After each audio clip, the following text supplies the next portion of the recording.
Hello, this is John Piper, and I'm sitting here at my desk with my setup for Look at the Book, and I wanted to share with you a milestone that I've reached, and thank you for your participation in it, namely that yesterday, I think that's March 24, I finished the 252 Look at the Book sessions on Ephesians.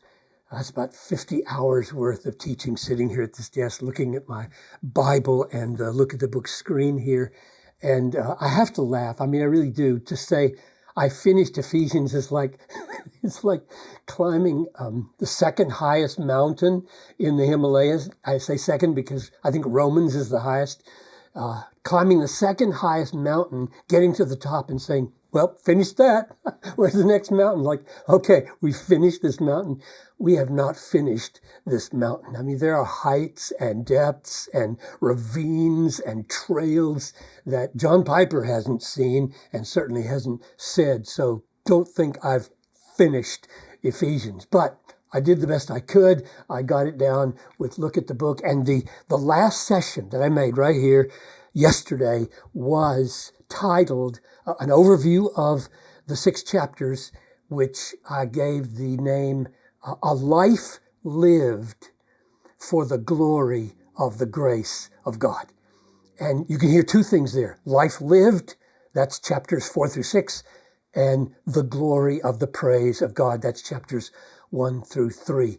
And the 2 key passages, maybe 3, would be at the beginning where he says, I chose you, or God chose us in Christ Jesus before the foundation of the world to be holy and blameless before him in love. He predestined us to sonship for himself through Jesus Christ, according to the purpose of his will. And then the key phrase, unto the praise of the glory of his grace. So verse 6, verse 12, verse 14, that's the main point of the book. That's the top of the mountain, the praise of the glory of the grace of God.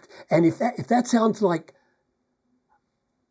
egocentrism, like God's a megalomaniac, he's out for the praise of his glory, when you get to chapter 2, verse 7, you get the pinnacle from our standpoint as beneficiaries of the grace. So he made us alive so that in the coming ages, and that's an eternal number of ages, he will pour out on us the immeasurable riches of his grace in kindness toward us in Christ Jesus. So God is going to get all the praise for his grace. We're going to get the endless waterfall of pleasures in his grace. And so it isn't egocentrism. God is exalting himself in the pleasures that we get in praising his grace. So that's the first 3 chapters.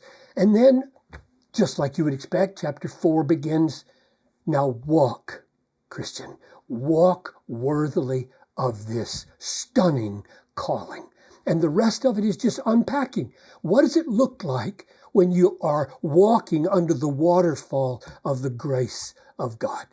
And he tells you what it looks like for Christians relating to each other, what it looks like when you relate to the world wisely, what it looks like for homes, husbands and wives and children and servants, and then what it looks like when you do battle with the devil.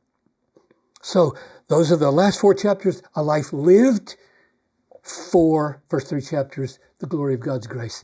And let me mention one other thing that is so meaningful to me and even how I do look at the book. Namely, if you look at chapters 1 to 3, there's theology followed by a prayer. Theology followed by a prayer. 2 beautiful prayers. Chapter 1, verse 17 following, and chapter 3, verse 14 following. And the nature of the prayers is this. Here is a picture in words of the glory of God's grace. And then he prays down the Spirit to make it real to us. And then he does another beautiful description of the way it works out in saving us. And then he prays again that we would know the immeasurable riches of God's grace in Christ. So that's, if you've ever wondered, why does Piper bother to pray at the beginning of most of these labs? The answer is neither I nor you nor anybody else is going to begin to see what this mountain range holds if God doesn't come down and answer to prayer. So this is a huge privilege for me to do Ephesians. If you wonder, well, where are you going to go next after Ephesians? I will probably turn this very afternoon, since it's on my schedule, to the Thessalonian epistles, possibly because there are other reasons, but I want to write a book about the second coming soon. And 1 Thessalonians has a key passage on the second coming. 2 Thessalonians has a key passage on the second coming. So that's probably where I'll go next. And I just want to close by saying thank you for those of you who have any part in supporting Desiring God at all. I feel the support when I sit here. I know I couldn't be doing this without your partnership at Desiring God. So it means a great deal to me personally.